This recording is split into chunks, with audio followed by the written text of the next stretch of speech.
Do you do the cold water thing? I mean, you certainly did a lot of it in buds. I mean, do you force yourself into cold water on a regular basis? I have a cold bath in my house, and I get in every day. Yep. How long are you spending in there? Usually around 5 minutes. 5 minutes. Before you train or after you train? No, after. So this is something I haven't played with yet. And for me, I'm like such a... I don't like to make a bunch of effort for something. So for me, going downstairs, getting in the ice tub, and I guess you only need to do it before you work out, you only go a minute, right? You do a minute to 3. Joe and I have been texting back and forth about this. There's a lab at Stanford, Craig Heller's lab, that works on cold and performance. And the athletes at Stanford, mainly the cross-country team and the football players, are doing cold before their training because of the huge long-lasting increase in dopamine and adrenaline that's caused by that. They're finding it increases performance mainly by waking people up and getting them focused. It creates energy, basically. And students, everyone thinks of like, athletes are all super motivated.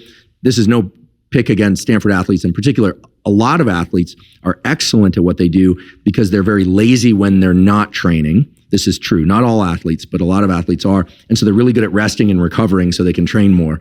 But a lot of athletes have a hard time getting into gear to train every day. And the cold is a great stimulus, right? It's like a 4-shot of espresso kind of stimulus without all the jitters. Yeah. I think maybe going in there for a minute would be cool before a workout. I will say this. So I had like a long workout, and it was a Saturday, which means on Saturday I do jiu-jitsu kind of in the morning around 10 o'clock.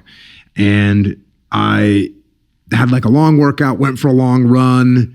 It was hot, and I just got in the ice bath, and I sat in there for like 7 minutes, like the deep chill. I got out, and then I went right to jiu-jitsu, and I felt awful.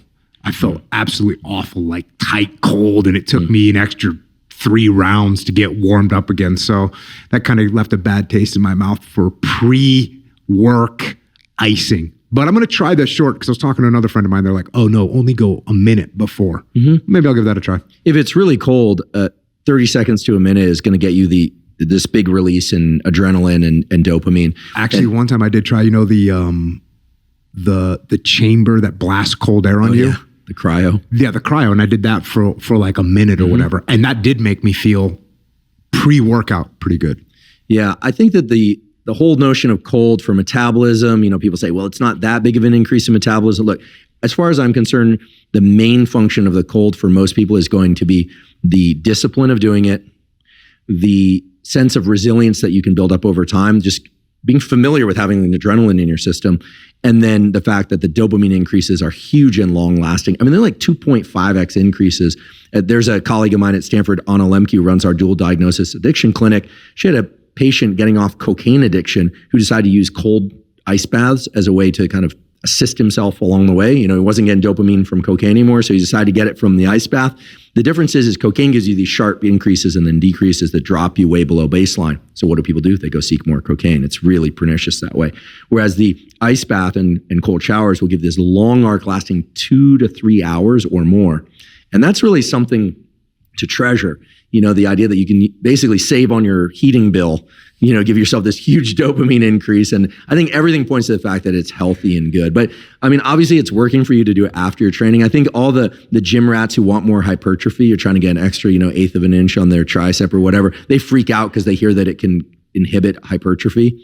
And then for whatever reason, there's this... So am I doing it wrong? Well, I mean, yeah, clearly you're doing it right now. No, you're not. I don't think your hypertrophy is suffering. I actually am of the mind that if you're training really hard, sure, getting in the cold afterwards might blunt some hypertrophy. That is what the data tell us. Andy Galpin's kind of the expert on that literature. But frankly, I don't know anyone that trains really hard with the weights and then gets into the cold that looks like they're suffering from hypertrophy. I know a lot of people, however, who love to point fingers at and poke at cold exposure. This seems to be a big thing on social media. People who don't like the cold love to point out the studies showing that the cold screws up everything.